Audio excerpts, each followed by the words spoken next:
Faites-vous mal un peu aujourd'hui, ayez des sensations, n'ayez pas peur. C'est contrôlé ce qu'on fait, c'est contrôlé. À droite, jambe droite qui recule, saut. Ces deux formatrices ceinture noire de Kung Fu en sont convaincues. Avoir confiance en soi, c'est la clé pour mieux se défendre. Dans cet atelier de self-défense réservé aux femmes, les participantes apprennent à se protéger et à réagir en cas d'attaque. Nous, dans notre école, on a des filles qui ont été agressées. Elles n'ont pas réussi à crier, elles n'ont pas réussi à se défendre, elles étaient pétrifiées. Le but, c'est d'arriver en fait, à utiliser avant d'être pétrifiées.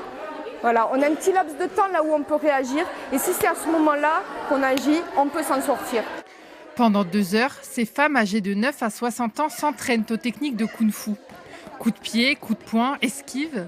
Les femmes ont toutes des atouts physiques qu'il faut apprendre à bien utiliser. Il n'y a pas besoin forcément de mettre de la force pour avoir de la puissance et de l'efficacité. Donc là, on a parlé de l'élasticité, de la souplesse comme un ressort. C'est ce qui peut permettre d'être rapide. Pour ce 5e atelier, les professeurs cherchent avant tout le lâcher-prise. On ne calcule pas, on ne se connaît pas. Là, voilà, c'est ça que je veux. Un cours sportif, mais surtout utile pour les pratiquantes. Les motivations, c'est déjà de pouvoir se défendre en cas d'agression.